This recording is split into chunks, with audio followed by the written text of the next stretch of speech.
إن الحمد لله نحمده ونستعينه ونستغفره ونعوذ بالله من شرور أنفسنا ومن سيئات أعمالنا من يهده الله فلا مضل له ومن يضلل فلا هادي له وأشهد أن لا إله إلا الله وحده لا شريك له وأشهد أن محمدا عبده ورسوله صلى الله عليه وعلى آله وسلم أما بعد فإن أصدق الحديث كتاب الله وخير الهدي هدي محمد صلى الله عليه وعلى آله وسلم وشر الأمور محدثاتها وكل محدثة بدعة وكل بدعة ضلالة وكل ضلالة في النار أما بعد. On a vu, on était en train d'exposer les preuves qu'il faut suivre Minhaj Nubuwa, Minhaj des Nabi alayhi salam et les compagnons. On est arrivé à la preuve 3 et on passe à la quatrième preuve. Il dit Cheikh وقال تعالى اتبعوا من لا يسألكم أجرا وهم مهتدون. Suivez ceux qui ne vous demandent aucun salaire et qui sont sur la bonne voie. Surat Yasin, verset 21. Cheikh il dit قال ابن القيم رحمه الله في إعلام الموقعين هذا قصه الله سبحانه وتعالى عن صاحب ياسين. Ce verset là, Allah tabaraka wa ta'ala l'a rapporté comme histoire concernant l'ami de Yasin. على سبيل الرضاء بهذه المقالة والثناء على قائلها, de telle sorte de montrer son agrément, à savoir l'agrément d'Allah Azza wa Jal, concernant celui qui a dit cette parole. Il a dit suivez ceux qui ne vous demandent aucun salaire et qui sont sur la bonne voie. Comme tout le monde le sait, c'est dans l'histoire de Yasin alayhi salam, l'un qui faisait partie de son village, il a dit cette parole là, suivez ceux qui ne vous demandent aucun salaire et qui sont bien guidés.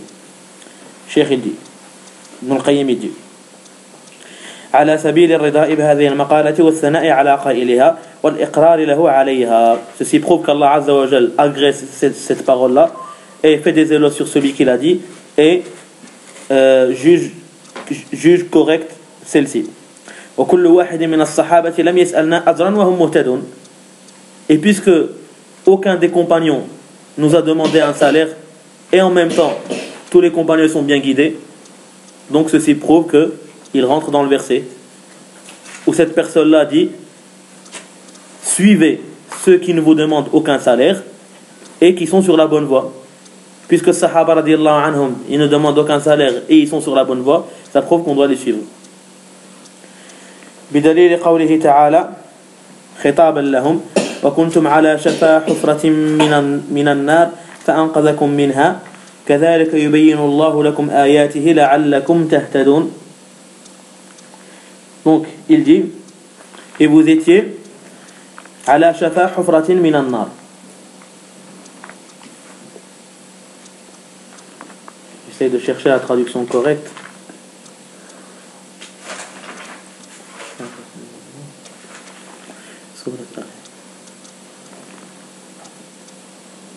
Voilà.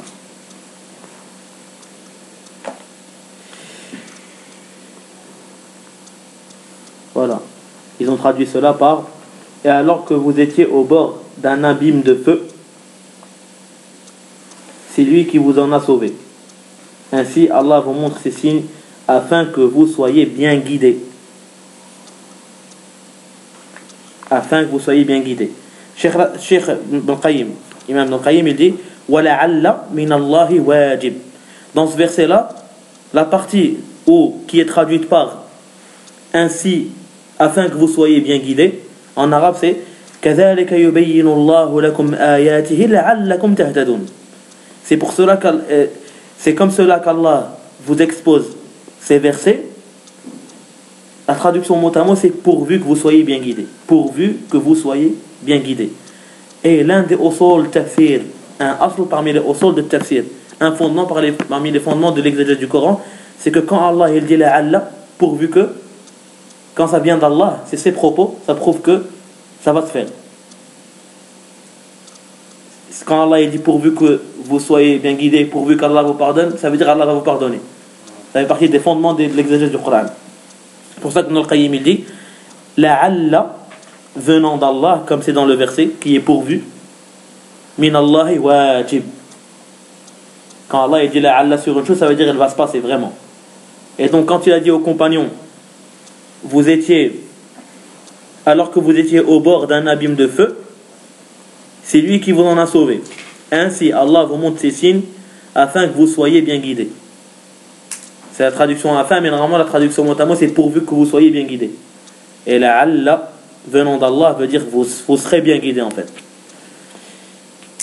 Ibn Qayyim continue. Il dit وقوله تعالى ومنهم من يستمع إليك حتى إذا خرجوا من عندك قالوا للذين أوتوا العلم ماذا قال آنفا أولئك الذين طبع الله على قلوبهم واتبعوا أهواءهم والذين اهتدوا زادهم هدى وآتاهم تقواهم. Sourate Muhammad, verset 16 et verset 17.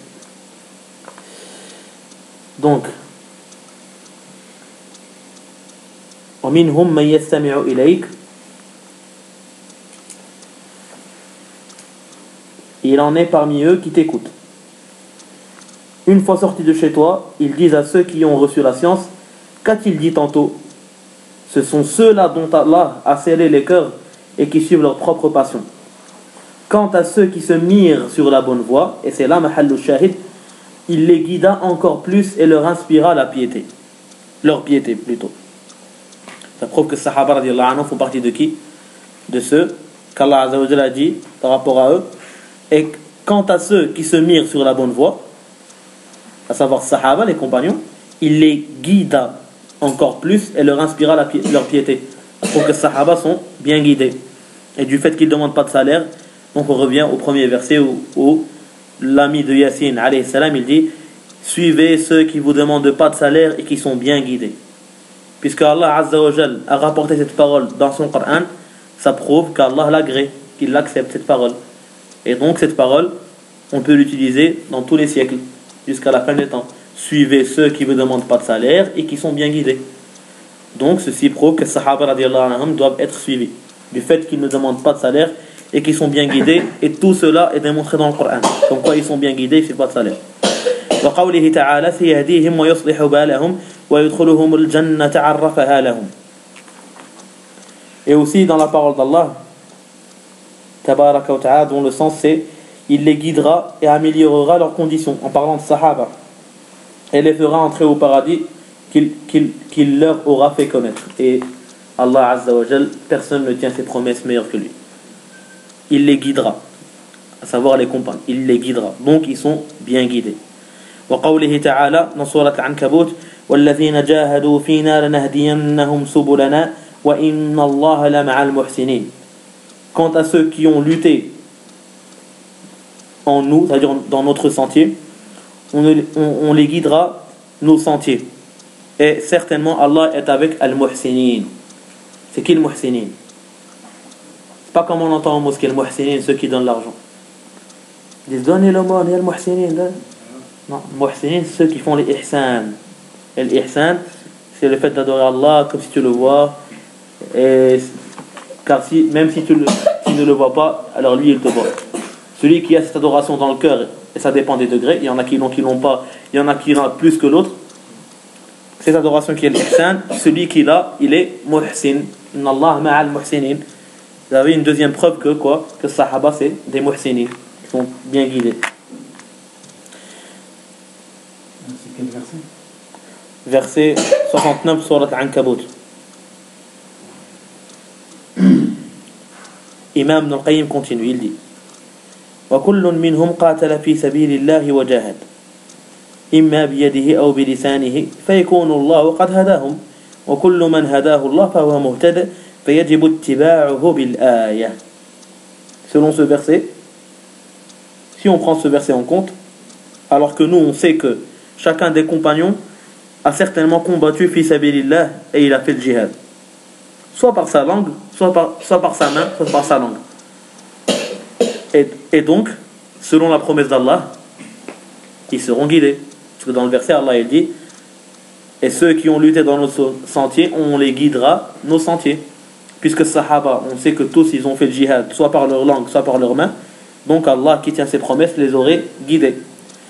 فيكون الله قد هداهم وكل من هداه الله فهو مهتد. Et quiconque Allah a guidé, alors il est bien guidé. فيجب اتباعه بالآية. Comme on a dit, donc il faut le suivre selon le verset qu'on a cité au début. وأساس la parole de Ibn al-Qayyim est finie. On revient à Cheikh Raslan. Il dit وأساس تقرير هذه الاستدلالات أن الصحابة خير الناس في كل فضيلة فهم أتم المهتدين هداية وأكمل المنيبين إنابة وهم أولى وأول من يجب اتباعهم من المهتدين والمنيبين وهم الذين يتعين اتباعهم إذا اختلف أهل الهداية والإنابة. Il dit et la base de ces dalils, parce que depuis le début on parle de dalils qu'il faut suivre le sahaba, c'est que le sahaba c'est les meilleurs des gens. C'est ça la source, c'est comme une synthèse, il sort. Sahaba c'est les meilleurs des gens, les meilleurs des personnes. C'est eux les premiers à faire n'importe quel type de bien. C'est ceux dont la guidance est la plus complète et ceux dont la inaba est la plus complète. On avait expliqué l'inaba dans l'un des deux cours, qui est le fait de fuir vers Allah dans toutes circonstances. Alors, ils sont, de ce fait-là, ils sont plus prioritaires d'être suivis parmi tous les bien guidés et tous les munibins de l'histoire. Même si on sait qu'il y a eu après eux des gens qui sont aussi bien guidés et aussi munibins, mais les sahaba, ils sont prioritaires parce qu'ils ont plus de guidance, plus de inaba. Et il dit et donc c'est eux qui sont le plus dignes d'être suivis au cas où les gens de la guidance et de l'inaba divergent. Si aujourd'hui il y a des savants qui font partie des gens de la guidance qui sont bien guidés et ils divergent, nous on se réfère au sahaba radiyallahu anhu. Si on voit que la vérité est chez sahabi un tel et c'est la parole qu'a dit le savant A, il faut que je suive ce savant-là, car il a suivi les sahaba qui sont beaucoup plus prioritaires que l'autre savant qui est aussi bien guidé mais qui s'est trompé. Voilà. Là, c'était la preuve 4. La cinquième preuve. Il dit وقال تعالى قل هذه سبيلي أدعو إلى الله على بصيرة أنا ومن اتبعني. Surat Yusuf, verset 108, dont le sens est dit. Allah Azza wa Jalla lui demande à Nabi sallallahu alayhi wa sallam de dire. Il lui dit, dis, ceci est mon sentier, j'appelle à Allah avec clairvoyance, moi ainsi que ceux qui m'ont suivi. Ainsi que ceux qui m'ont suivi. Et là, dans ce verset-là, avant de continuer la parole de Cheikh Raslan, ce verset prouve que ceux qui ont suivi le Nabi alayhi salatu wassalam sont ceux qui appellent à Allah avec clairvoyance. Il a limité ceux qui les ont suivis en cette adoration. Il n'a pas dit, Allah lui a pas ordonné de dire ceci est mon sentier ainsi que ceux qui font la prière de nuit. Ceci est mon sentier ainsi que ceux qui font l'aumône. Non. Il a dit, ceci est mon sentier, j'appelle à Allah avec clairvoyance ainsi que ceux qui m'ont suivi. Ça veut dire quoi? Ainsi que ceux qui m'ont suivi dans l'appel à Allah avec clairvoyance. Ça prouve que appeler à Allah avec clairvoyance, c'est la mission de tout musulman normalement. Sinon, il n'est pas considéré vraiment comme étant quelqu'un qui a suivi le Nabi alayhi salam. Bien sûr, je ne dis pas que tout le monde doit devenir savant. Non, ça c'est fard kifaya. Devenir un grand savant, c'est obligé pour une partie de la Ummah. Si une partie de la Ummah l'a fait, et les autres sont épargnés. Mais il faut acquérir un savoir obligatoire et il faut toujours appeler à Allah avec clairvoyance. Et avec la voyance, c'est quoi? Ça veut dire avec ilm et basira, connaissance, ilm, avec clairvoyance. Les tablir, ils font l'appel à Allah sans clairvoyance, par exemple. Avec clairvoyance, c'est appeler à Allah, le vouer exclusivement à Allah, et appeler à Allah selon la manière qu'Allah a décrite. Si tu réunis les deux, avec sagesse, etc., toutes les conditions de la sunna, de l'appel à Allah, tu auras été parmi les gens qui ont appelé à Allah avec clairvoyance. Clairvoyance, ça c'est l'ilm ici, l'ilm, avec science. Basé sur des fondements, tu vois. هذا مكان. Cheikh Raslan il commente. Il dit قال ابن القيم رحمه الله في إعلام موقعين même livre. ابن القيم dit رحمه الله أخبر تعالى أن من اتبع الرسول يدعو إلى الله. Allah tabaraka wa ta'ala nous a informé que toute personne qui suit le prophète, ou bien le messager, il invite à Allah. Comme on a dit. وَمَنْ دَعَا إِلَى اللَّهِ عَلَى بَصِيرَةٍ وَجَبَ اتِّبَاعُهُ. Et quiconque appelle à Allah avec clairvoyance, ça devient obligatoire de le suivre. لقوله تعالى فيما حكاه عن الجن ورديه يا قومنا أجيبوا داعي الله. Et cela, conformément à la parole d'Allah tabaraka wa ta'ala rapportée des djinns, quand ils ont dit Ya qawmana, quand ils ont entendu le Nabi alayhi salam, ils sont revenus dans le peuple, ils disent Ya qawmana, ô mon peuple, ô notre peuple, ajibu da'i Allah, obéissez à celui qui appelle à Allah. Savoir le Nabi alayhi salam, mais son sens est global, ça s'applique partout. ولأن من دعا إلى الله على بصيرة فقد دعا إلى الحق عالما به. Car toute personne qui invite à Allah avec clairvoyance, alors il aura invité à la vérité tout en ayant la science concernant cette vérité, avec science.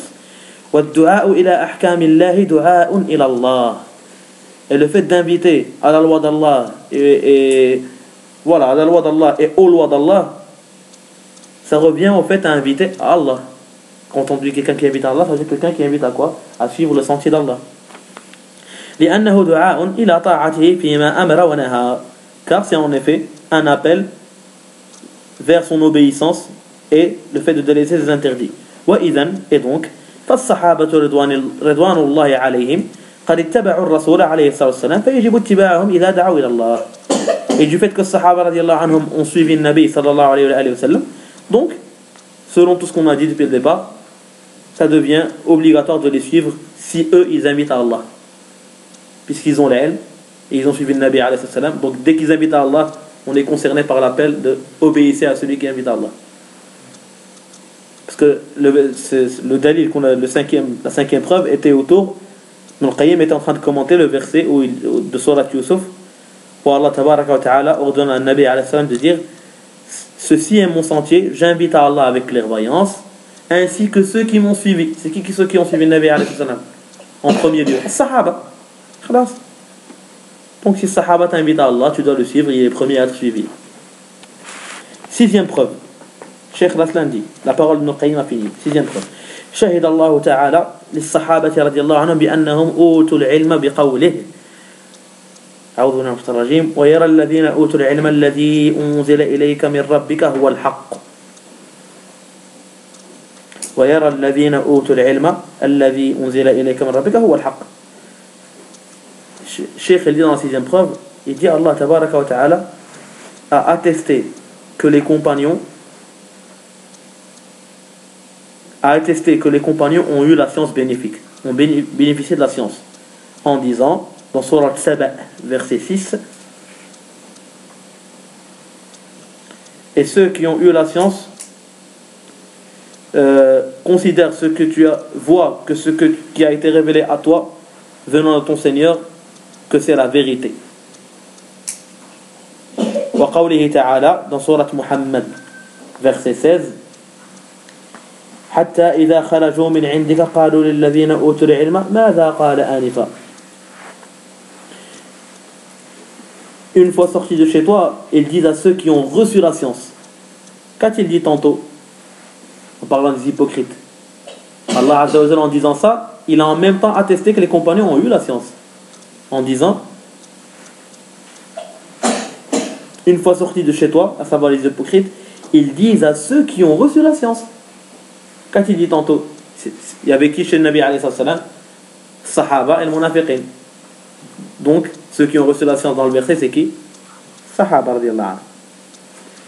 Il dit wa qawlihi ta'ala yarfa'illahu alladhina amanu minkum walladhina utul ilma darajat. Surat al-Mujadalah verset 11. Allah élève ceux qui ont cru parmi vous et ceux qui ont reçu la science en degrés. واللام في العلم ليست للاستغراق وإنما هي للعهد أي العلم الذي بعث الله به نبيه عليه الصلاة والسلام وإذا كانوا قد أوتوا هذا العلم كان اتباعهم واجبا. Il dit, il sort une règle linguistique. Il dit dans le verset, revenons au verset, يرفع الله الذين آمنوا منكم وَالَّذِينَ أُوتُوا الْعِلْمَ دَرَجَاتٍ. Il dit le al-ilm, la science. C'est comme si on disait ceux qui ont reçu la science, en degrés. Il dit le al qui est dans al-ilm, ça veut dire le la qui est dans la science. لَيْسَتْ لِلْإِسْتِغْرَاقِ. Ce al, ou bien ce la qui est la science, désigne pas toutes les sciences. Ça c'est les usul de tafsir. Quand je dis par exemple Ya ayyuhan nas, oh les gens, ça veut dire qu'Allah Azza wa Jal appelle tout le monde. Du fait qu'il y a l'article les gens, an-nas, ça prouve qu'il appelle tout le monde. Il dit, or dans ce verset là, le al qui est dans al-ilm ne veut pas dire toute la science. Non, ça c'est particulier. Il est plutôt pour l'ahd. Il désigne al-ilm avec lequel Allah Azza wa Jal a envoyé le Nabi sallallahu alayhi wa sallam. C'est très important de connaître ça. Parce que malheureusement, dans nos sociétés, il y a plusieurs personnes qui croient que ce verset-là, il parle de deux types de personnes. Allah, il dit, Allah élève ceux qui ont cru parmi vous, ainsi que ceux qui ont la science en degrés. Donc il y a des gens qui disent, surtout chez nous au Maroc, Allah il élève deux types de personnes. Les croyants, qui sont très élevés dans le dîn, les savants, et aussi ceux qui ont eu la science, l'ingénieur, l'architecte. Regarde, il est vraiment élevé dans le dunya, même le savant, il est aussi élevé. Allah il élève les deux. Alors que non, l'ilm, dans ce verset, comme a dit Ibn al-Qayyim, c'est ilm shar'i, ilm avec lequel Allah Azza wa Jalla a envoyé le Nabi sallallahu alayhi wa sallam. Donc ça c'était la sixième preuve. Septième preuve. وقال تعالى يا أيها الذين آمنوا اتقوا الله وكونوا مع الصادقين. On est revenu à la parole de Cheikh Raslan. Tout à l'heure c'était Ibn al-Qayyim. Donc il dit Cheikh قال غير واحد من السلف هم أصحاب محمد صلى الله عليه وسلم. Il dit plusieurs parmi les salafs ont dit que ce verset-là, à savoir ô ceux qui ont cru, craignez Allah et soyez avec les véridiques, qui est de, il n'y a pas désigné je ne me rappelle pas dans quelle sourate. Ya ayyuha alladhina amanu taqullaha wa kunu ma'as sadiqin. On verra après inchallah. Il dit c'est plusieurs salafs ont dit que les véridiques dans ce verset-là, soyez avec les véridiques, sont les compagnons du Nabi sallallahu alayhi wa sallam. C'est eux les véridiques. Wa radiyallahu anhu. Wa la rayba annahum a'immatus sadiqin. Il n'y a aucun doute que c'est les imams des véridiques. Wa kullu sadiqin ba'dahum fa bihim ya'tammu fi sidqihi. Et tout véridique qui vient après eux, alors c'est eux pour lui, c'est les imams qui lui apprennent la vérité, d'être véridique. C'est logique. Il dit encore plus que ça. Le fait qu'ils soient véridiques consiste au fait de les suivre et d'être avec eux dans leur sentier. لم يكن معهم فيما خالفهم فيه فتنتفي عنه المعية المطلقة وإن ثبت له قسط من المعية فيما وافقهم فيه فلا يصدق عليه أنه معهم بهذا القسط. Donc là c'est une subtilité et ça montre l'océan de science qu'avait Ibn al-Qayyim, parce que ça aussi c'est une parole d'Ibn al-Qayyim. Cheikh il met une astérisque qui montre qu'en bas c'est aussi la parole d'Ibn al-Qayyim. Ça montre la grandeur de la science Ibn al-Qayyim et la clairvoyance et sa force de tirer les jugements à partir des versets qui ne sont pas visibles à tout le monde.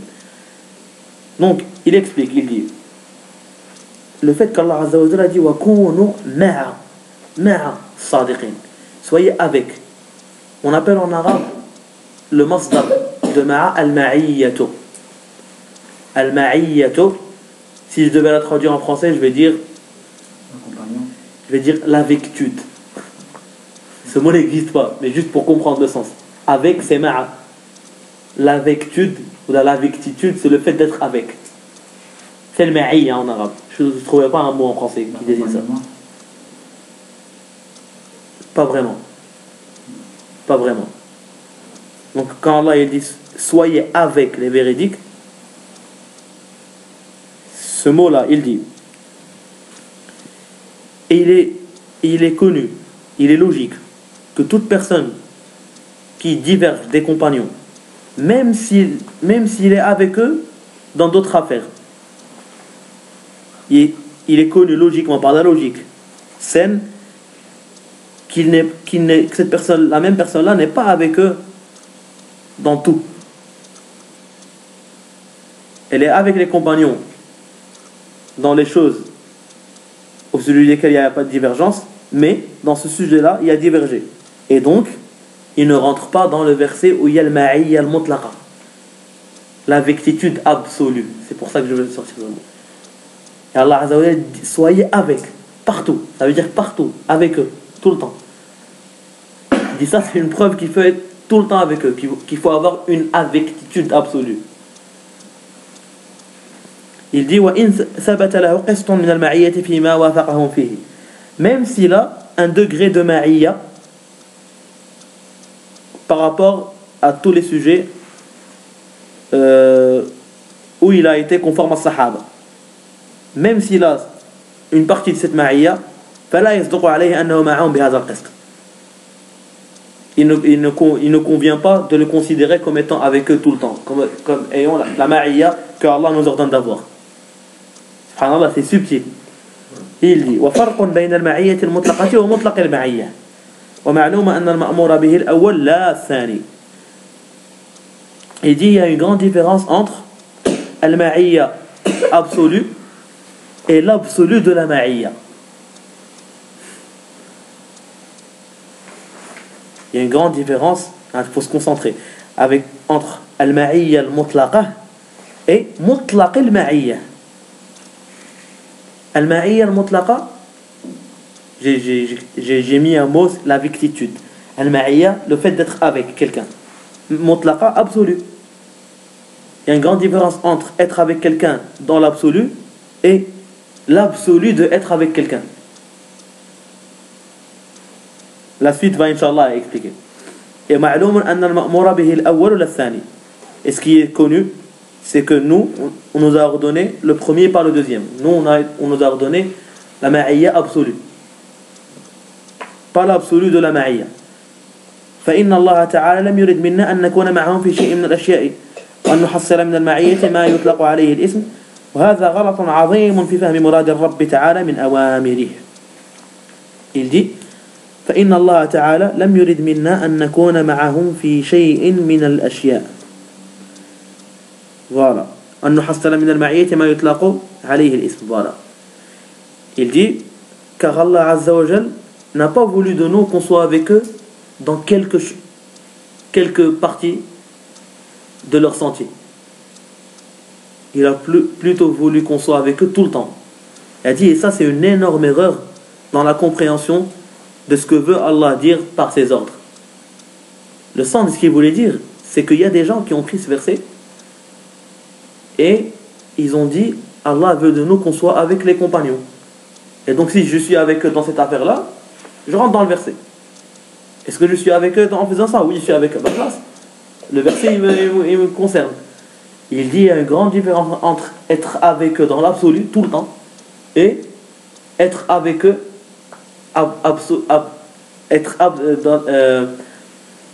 et le ma'iyya absolu, et l'absolu de la ma'iyya.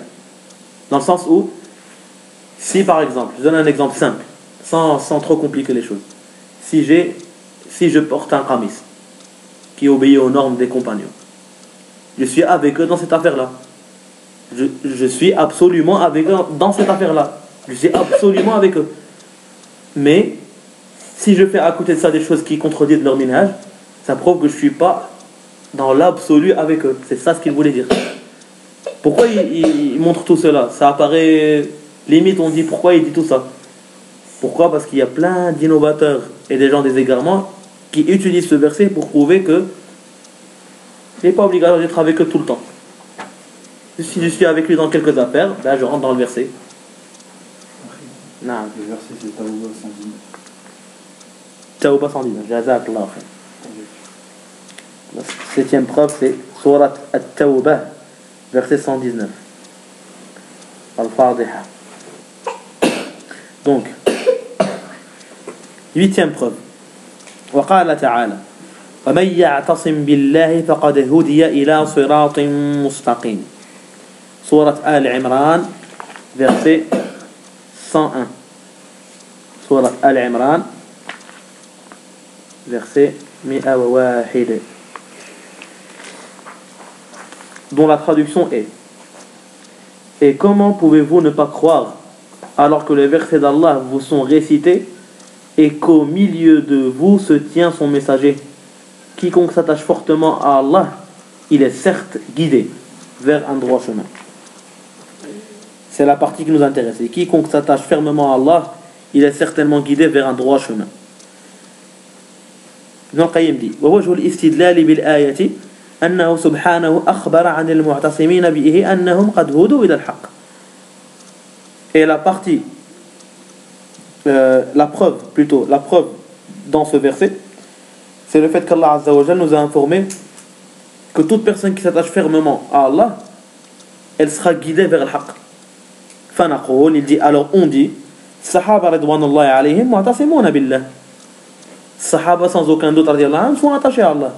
Fahum muhtadun. Et donc, ils sont bien guidés selon la logique de ce verset. Fattiba'uhum wajib. Et encore une fois, alors les suivre est obligatoire. Et depuis tout à l'heure, on a vu que suivre les bien guidés à partir de plusieurs versets est obligatoire. Il suffit maintenant de démontrer que les Sahaba sont bien guidés à chaque fois par les versets pour prouver qu'il faut les suivre. Et c'est logique.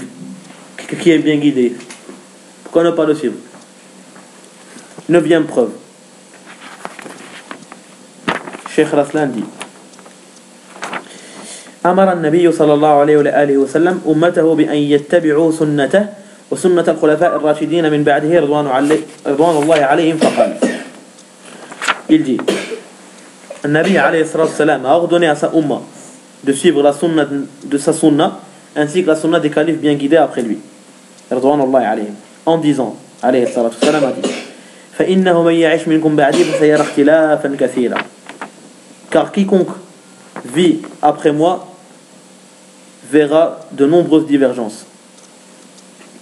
فعليكم بسنتي.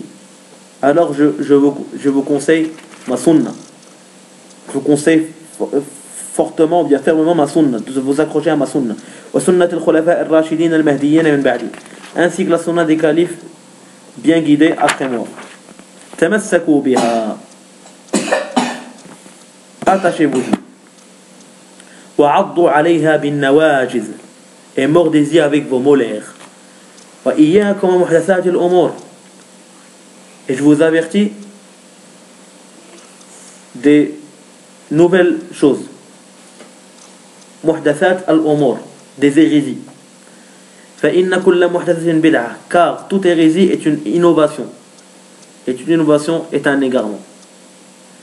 Rapporté par Ahmad et Abi Daoud, Tirmidhi et Ibn Majah, de l'hadith de l'Irbad ibn Sariya radiyallahu anhu, wa sahhahahu al-Albani dans Sahih Sunan Abi Daoud. Il dit: ووجه الاستدلال بالحديث أنه قرن عليه الصلاة والسلام سنة خلفائه بسنته. Et la preuve qu'on tire de ce hadith, c'est que le Nabi alayhi salam a lié sa sunna à celle des califes bien guidés après lui, en disant: je vous conseille ma sunna et celle des califes bien guidés après moi. وأمر باتباعها كما أمر باتباع سنته. Et il a ordonné de la suivre de la même manière qu'il a ordonné de suivre sa propre sunna. وبالغ في الأمر بها حتى أمر أن يعض عليها بالنواجذ. Et il a même وبالغ في الأمر, comment je pourrais traduire ça? Il a même, on va dire, conseillé fortement, il a même insisté plutôt, à tel point qu'il a ordonné qu'on y mord avec nos molaires. Il a dit: suivez ma sunna, c'est des califes bien guidés après moi, mordez-y avec vos molaires. Cette phrase-là s'applique sur les deux, sur la sunna de Nabi alayhi salam ainsi que des califes bien guidés, il faut y mordre par les molaires, les deux. Il dit والنبي عليه الصلاة والسلام بين أن الخروج من الاختلاف إنما يكون باتباع سنته وسنة الخلفاء الراشدين المهديين من بعده. Ça c'est une remarque subtile.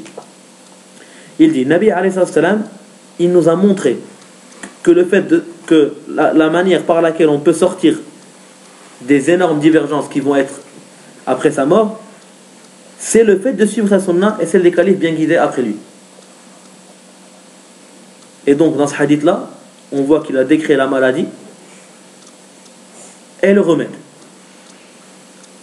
La maladie, c'est le fait qu'il y ait d'énormes divergences. Et j'en profite pour signaler la faiblesse du hadith qu'on entend souvent, la divergence sur miséricorde. Des hadiths da'if. Les hadiths da'if, malheureusement on l'entend presque partout. Muslimin, tawhid, ils doivent avoir la même voix. La divergence, char, c'est pas une miséricorde, c'est un mal. Et donc, Nabi alayhi salam, il a décrit la maladie. Il a dit, quiconque vit après moi verra d'énormes divergences.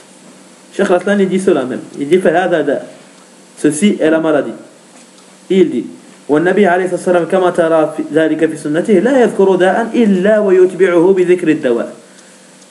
Il dit, et le prophète alayhi salam, comme cela est visible dans sa sunna, il ne cite jamais une maladie sans en citer le remède par la suite.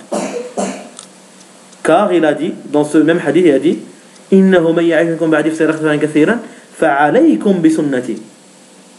Il a décrit la maladie, maintenant il passe au remède. Alors je vous conseille fortement ma sunna, ainsi que celle des califes bien guidés après moi.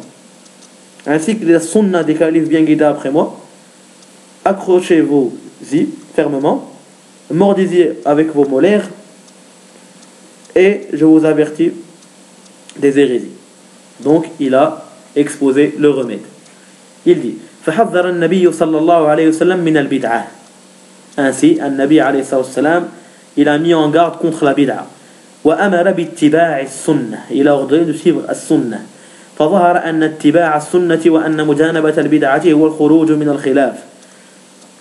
Et donc, ce fut apparent que le fait de suivre السنة et de s'écarter de la bid'a, c'est la méthode te permettant de sortir de ces divergences, de t'en sortir. وأن الخروج من الخلاف لا يكون إلا باتباع السنة ومجانبة البدع. Et que le fait de sortir des divergences ne se fait que par cette méthode-là, que par suivre sunna et s'écarter de la bid'a. Non pas comme dit l'Ikhwan. On s'excuse dans les choses sur lesquelles on diverge et on travaille ensemble dans ce qui est dans les sujets unanimes. Ça c'est contraire à ce que Nabi alayhi salam lui-même nous a donné, nous a prescrit. Le fait de sortir des divergences n'est pas comme eux disent, qu'on se pardonne puis on travaille ensemble. Non. Nabi alayhi salam a décrit le remède de sortir des divergences, c'est quoi? C'est alaykum bi sunnati. Alors je vous conseille ma sunna. Et c'est la sunna du calife bien guidé après moi. Attachez-vous-y et mordez-y avec vos molaires. C'est ça la solution. Donc, 10e preuve. وقال صلى الله عليه وآله وسلم خير الناس قرني ثم الذين يلونهم ثم الذين يلونهم أخرجه البخاري ومسلم. Donc متفق عليه. Le hadith de Abdullah ibn Mas'ud radiyallahu anhu. Et ce hadith là est rapporté par plusieurs sahaba, non pas que Ibn Mas'ud radiyallahu anhu, dont Aisha radiyallahu anha wa Abi Hurayra wa Imran ibn Hussein. Donc le hadith, cette traduction c'est Khayrun nas qarni. Les meilleurs des gens ce sont ceux de mon siècle. Thumma alladhina yalunahum, puis ceux du siècle qui suit, puis ceux du siècle qui suit. Le Nabi alayhi salam, il nous a défini qui sont les meilleurs des hommes de l'existence. Ceux de mon siècle, puis ceux du siècle qui suit, puis ceux du siècle qui suit. Cheikh il dit ووجه الاستدلال بالحديث أنه أخبر عليه الصلاة والسلام أن خير القرون قرنه مطلقا. Ceci prouve que le Nabi alayhi salam, la preuve dans ce hadith, c'est que le Nabi alayhi salam nous a informé que le meilleur des gens, meilleur des siècles, son siècle.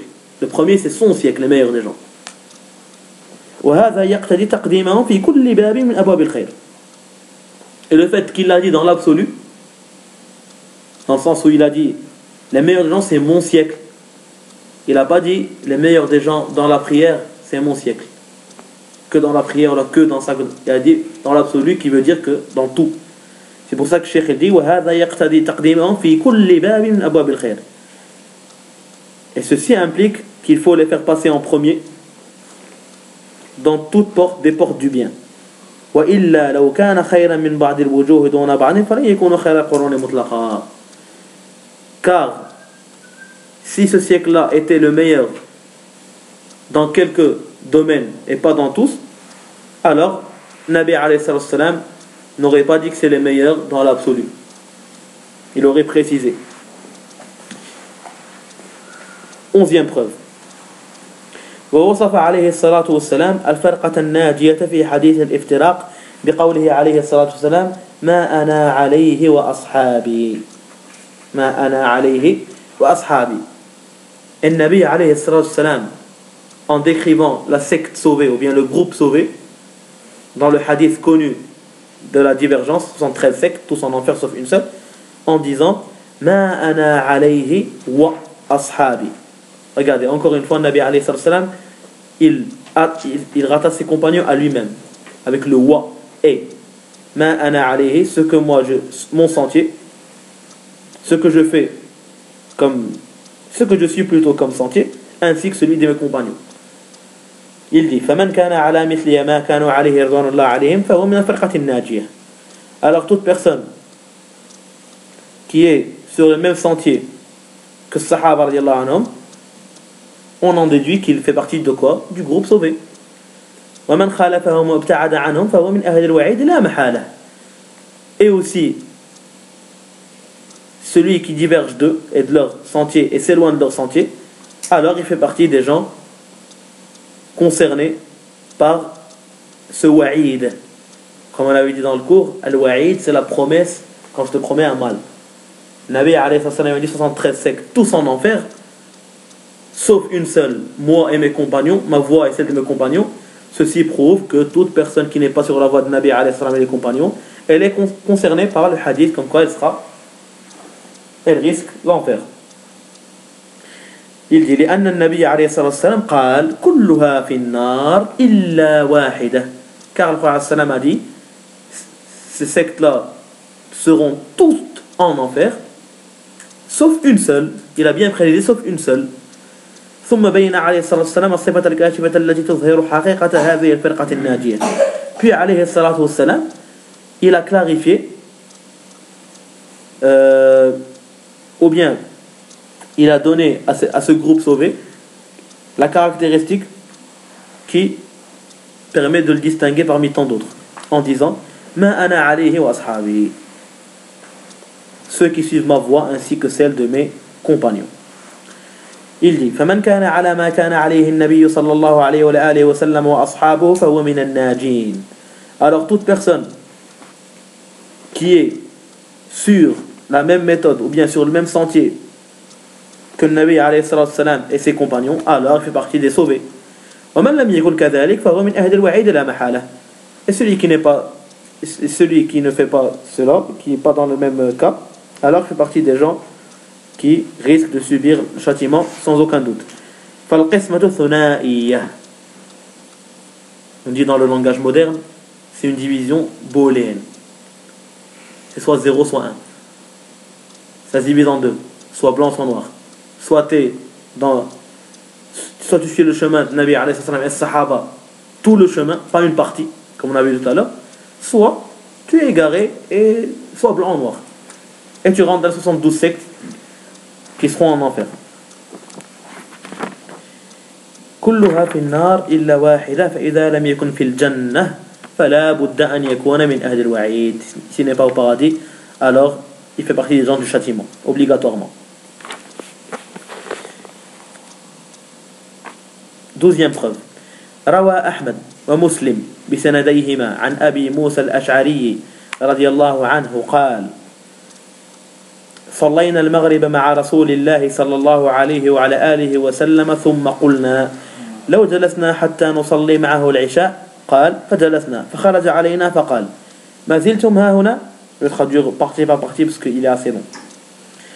Ahmad et Muslim rahimahumallah ont rapporté de Abi Moussa al-Ash'ari radiallahu anhu qui a dit on a prié la prière de Maghrib avec le Nabi sallallahu alayhi wa sallam, puis on a dit pourquoi on reste pas assis jusqu'à ce qu'on prie avec lui l'Isha.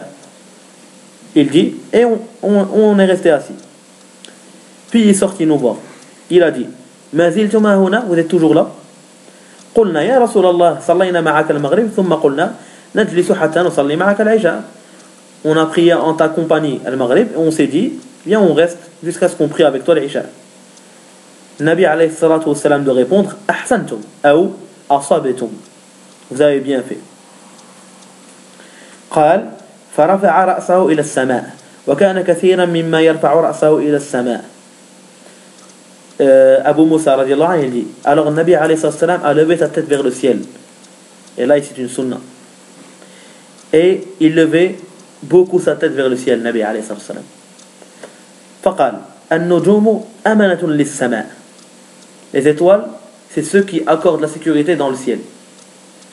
فإذا ذهبت النجوم أتى السماء ما توعد, et donc dès que les étoiles vont partir, elles seront ternes comme dans le verset, le ciel subira ce qui lui est promis, à savoir il va partir. وأنا أمانة لأصحابي, et moi j'accorde la sécurité de mes compagnons. فإذا ذهبت أتى أصحابي ما يوعدون, subhanallah. Et donc si je pars, mes compagnons subiront ce qui lui est promis pour eux. La dissension des compagnons quand Nabi alayhi salam est mort. Wa ashabi amanatun li ummati, et mes compagnons ceux qui accordent la sécurité pour ma umma. Fa idha dhahaba ashabi ata ummati ma yu'adun, et donc si mes compagnons partent, ma umma subira ce qui lui est promis. Que cette dissension, tout cet égarement. Cheikh commente, il dit qawluhu alayhi salatu wassalam an-nujum amanatun lis-sama', sa parole an-nujum amanatun lis-sama' veut dire que les étoiles, tant qu'ils sont là, alors le ciel sera là. Et donc, si les étoiles deviennent ternes, puis tombent, comme cela est rapporté par rapport à la résurrection,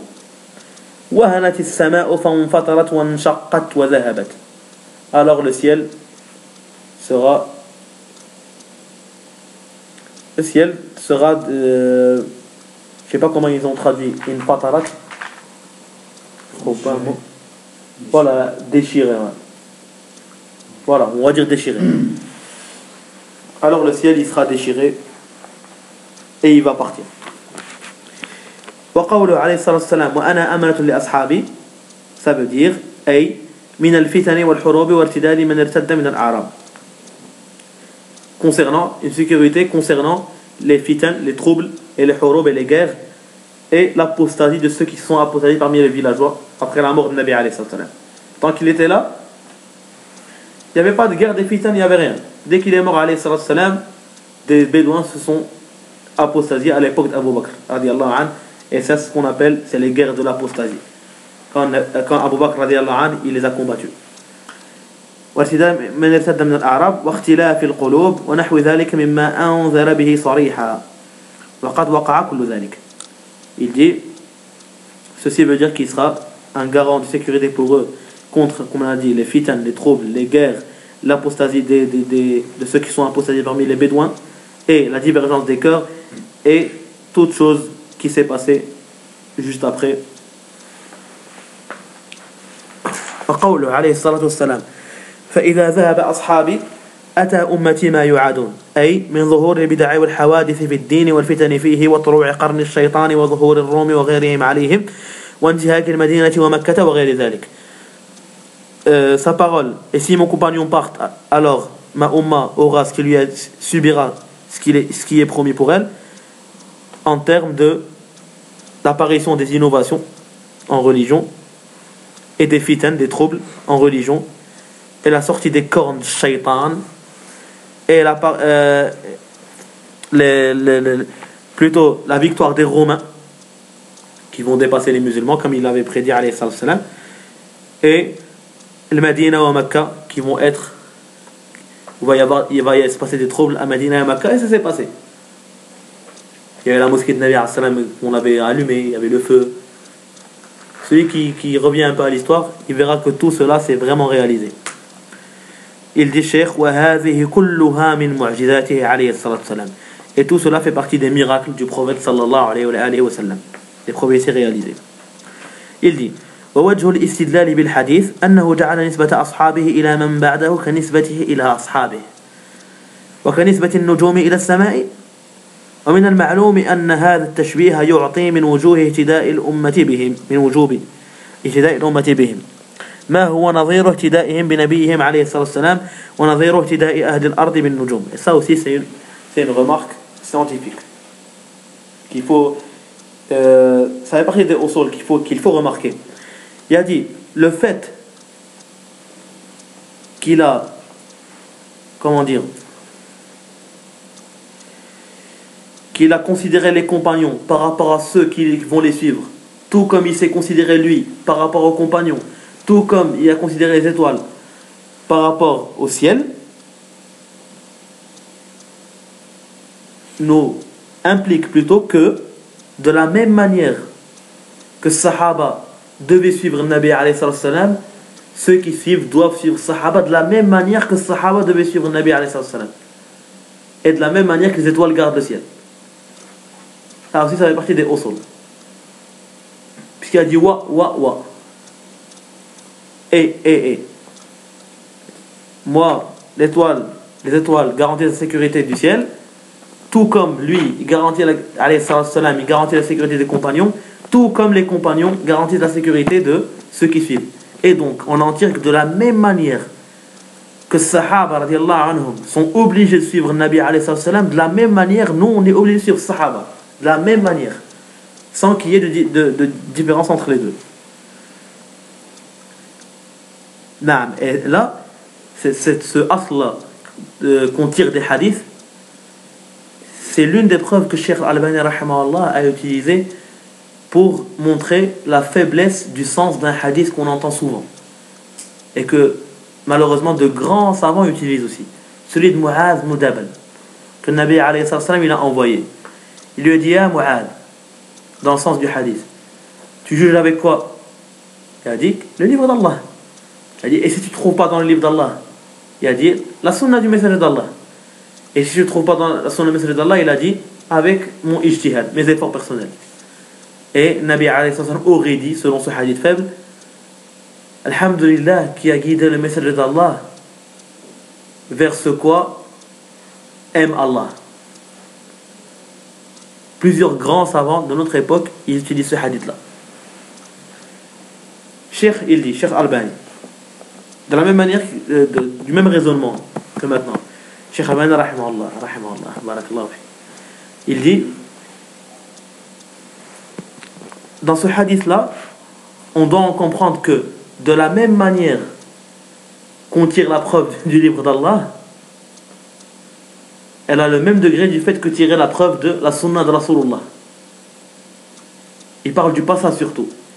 Il a dit de la même manière que si on ne trouve pas dans le livre d'Allah une chose, on doit passer à la sunna, ça a la même valeur que si on ne trouve pas la chose dans la sunna, on passe à l'effort personnel.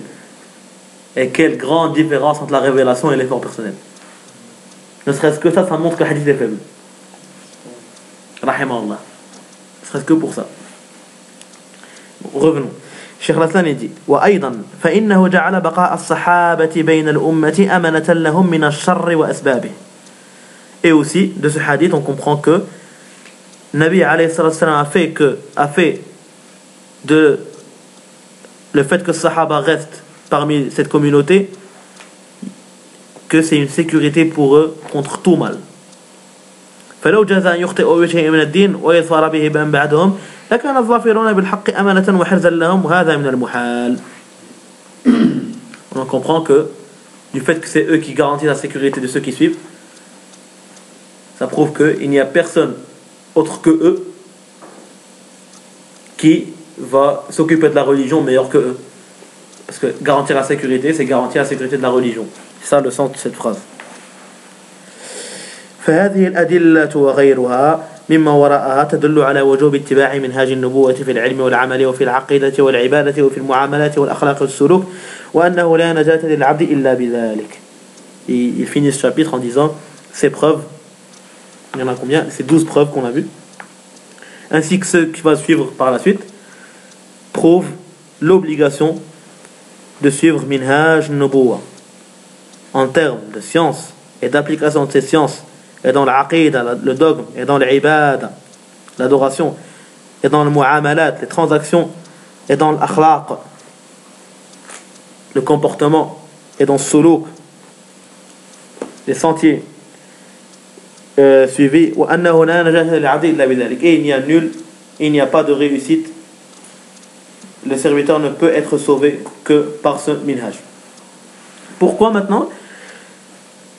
À quoi peuvent servir tous ces 12 preuves qu'on a vues? Allez, je vous lance la question.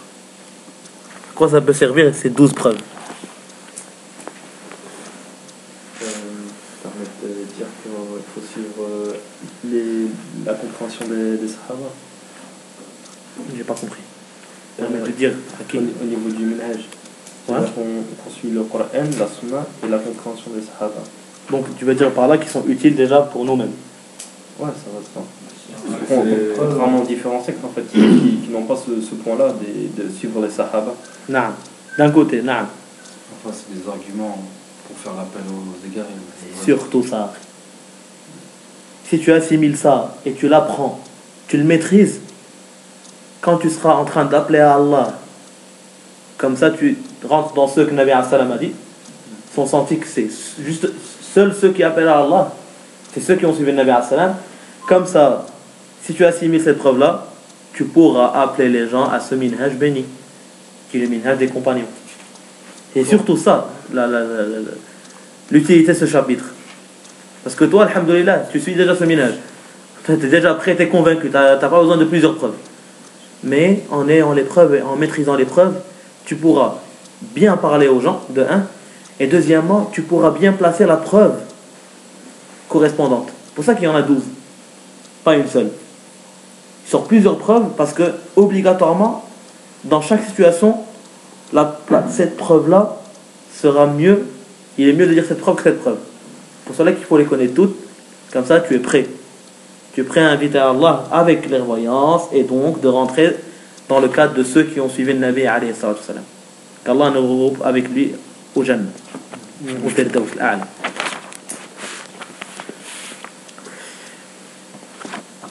Je vais entamer le deuxième chapitre parce qu'il est court. Sans finir. Chapitre qui suit, c'est بعض الآثار الدالة على أهمية التمسك بمنهاج النبوة. Quelques athars qui prouvent ou bien démontrent l'importance de suivre Minhaj Nubuwa.